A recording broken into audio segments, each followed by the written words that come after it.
Joining us today is the Director of Primary Care and Community Transformation at NHS England, Dr. Minal Bakhai. Dr. Bakhai leads the national strategy and delivery of large-scale complex change programmes and digital transformation. But today we're going to be talking about the National Neighbourhood Health Implementation Programme, which she is also the national lead for at NHS England. So thank you very much indeed for joining us today. Lovely to be here. For those who are not familiar with the Neighbourhood Health Implementation Programme, can you tell us a bit about what it is, please? Yes, so we launched the National Neighbourhood Health Implementation Programme off the back of the 10-year health plan in July. And the aim of the programme is to accelerate progress towards neighbourhood health. So the simple purpose of neighbourhood health is to help people live gloriously ordinary lives. So to live fulfilling lives where they can contribute and live the lives that they want to lead. And that's working through local partnerships at place and at neighbourhood level. And working with communities to improve population health and well-being, to reduce health inequity, to strengthen civic society and economic growth, to improve the working lives of our colleagues and staff through connection and better satisfaction in being able to do the jobs that they signed up to do, and also to increase the sustainability of our health and care system. And so there are four elements, I suppose, of the National Neighbourhood Health Implementation Programme, or principles. And the first is that it's really enabling a mindset shift. So moving from a medical model of care, or a purely medical model of care, to one that is biopsychosocial, so whole person care, but not just about individuals, it's about families and households, because I'm also a GP in Northwest London, and I know that when I'm looking after my population, I'm not just looking after individuals, I'm looking after their families and those others that they live with, because it's also interdependent. And it's moving away from a deficits-based approach to one that is strengths-based. So really asking what matters to you rather than what's the matter with you. So doing with rather than doing to.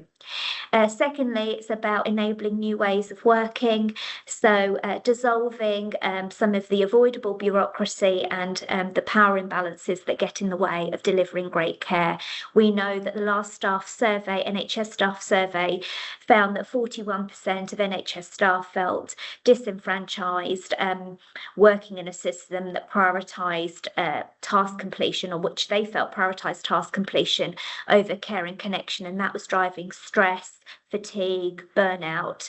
And so it's enabling and giving agency to our frontline staff to be able to deliver the care that they really want to deliver, and backing local leadership and devolving budgets and decision making to those closest to the challenges. Thirdly, it's about delivering care differently. And I've got the privilege through this role visiting lots and lots of places across the country that have been progressing neighbourhood health, and seeing the results that we want to spread more widely. And so it's taking the lessons and the learning from them and sharing that and spreading that across other places, but recognising that there is no one size fits all. So we've got to enable the flexibility to adapt these solutions to local contexts. But what's really interesting is that those key principles are consistent across almost every single place. So looking at our population health data and using our community insight and working with our communities to understand who are those that are most at risk, or where is there rising risk where we want to do something differently, coordinating those multi-agency team of teams around population cohorts to provide that proactive, reactive, whole person care. It's about activating the resourcefulness of individuals, their families, their households and communities in supporting co-management of health, wellbeing and long-term conditions. And also, really critically importantly, connecting people to community-led solutions. If we're really going back to what matters to you, driving better social cohesion, connection to place, to person, and to purpose. These are absolutely fundamental to proactive, preventative care and health creation. The fourth thing is measuring differently. Typically, lessons learned from previous large-scale change programs is that we've very much narrowly focused change through the lens of the NHS, focused really on hospital activity. And so this is about looking at whole person outcomes. So we are capturing patient-reported outcome measures, patient-reported experience measures, person activation, staff experience and activation alongside hospital activity, primary care activity, social care activity. And then finally, it's about hardwiring these changes. So making sure that the wider system and enabling conditions like our performance frameworks, like contracts, like funding flows, all enable those frontline teams, people like me on the ground, to be delivering care differently, but in the way that supports the best outcomes for our populations where they live. Thank you very much for that. And I suppose another very important aspect of this is saving patients any unnecessary trips to hospital and to prevent those complications as well. And also, we hear quite a bit about how sometimes people get frustrated with having to repeat their story and being passed around the system. How important is that from your perspective? Yeah, I mean, absolutely. I mean, this is about having a much more joined up system, because at the moment we all recognise how complex it is for people to navigate.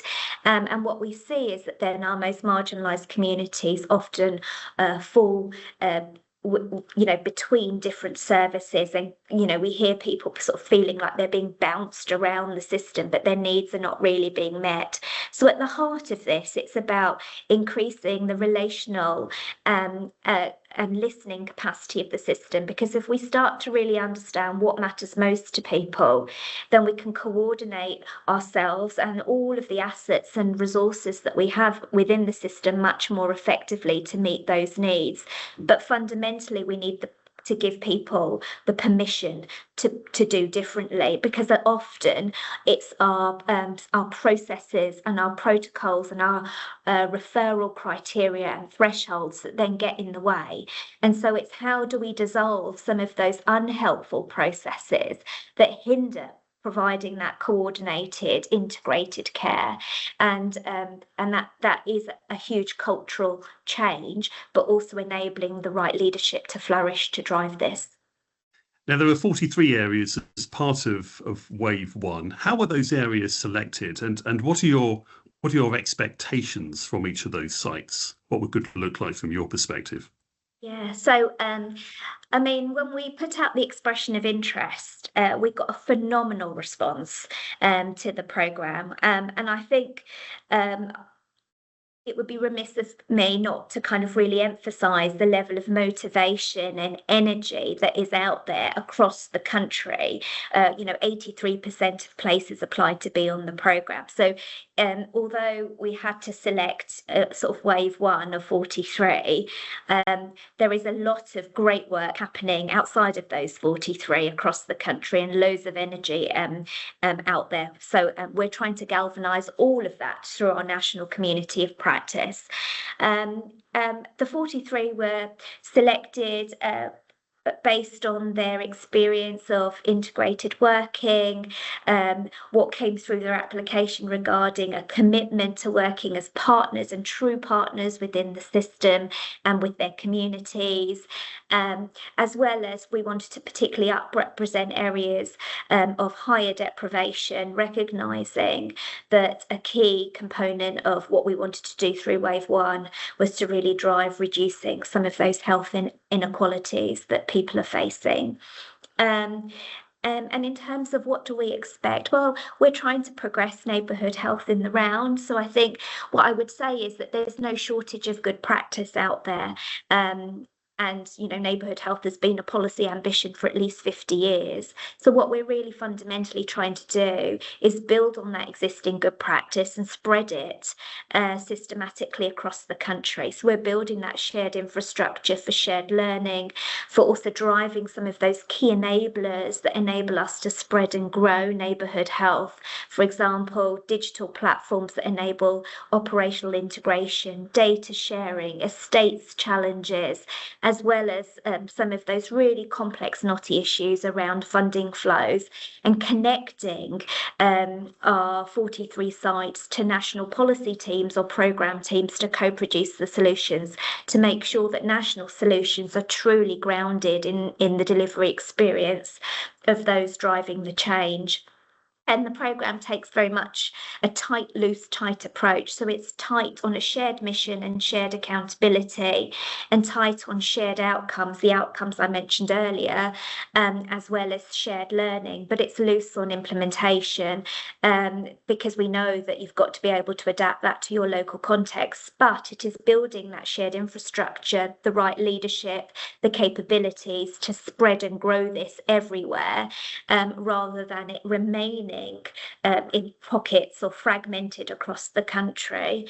I think the other thing I'd like to emphasise is that there are lots of government initiatives that are looking at neighbourhood health, or the kind of key the underpinning values of what we're trying to achieve through neighbourhood health, but coming at it through a slightly different lens. We've got work happening in Pride in Place. We've got our Cabinet Office Test Learn and Grow pilots.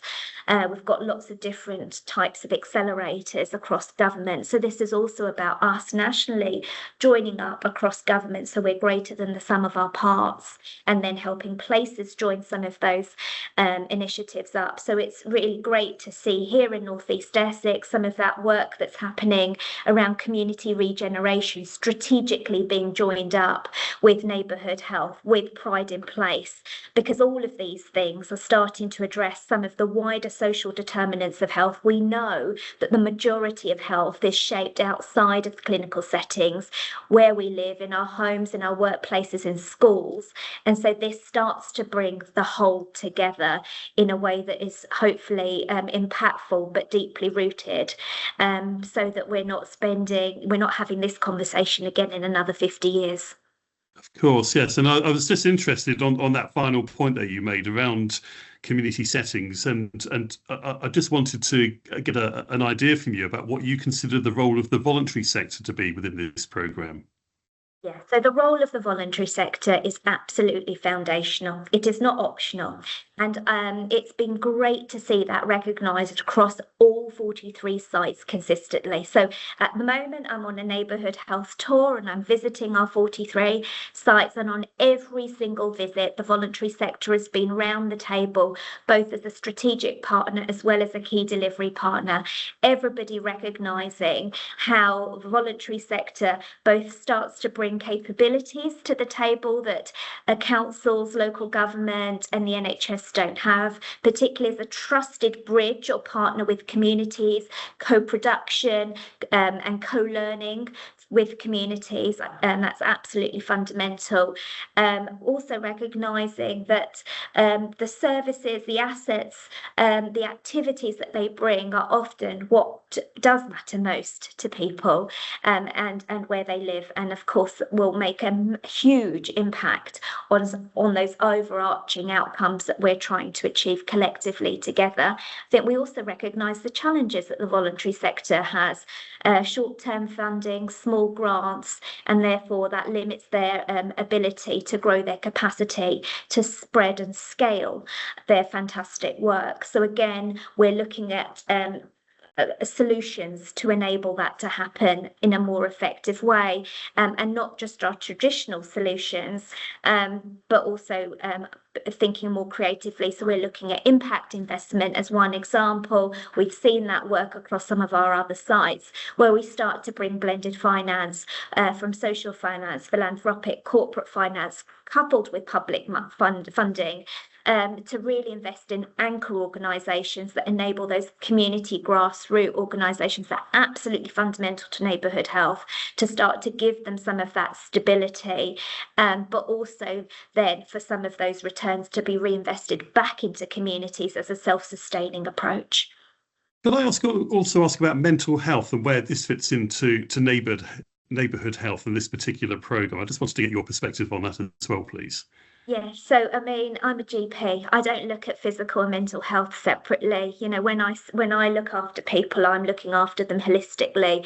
And so this is absolutely about whole person care, and it's not separating physical and mental health needs.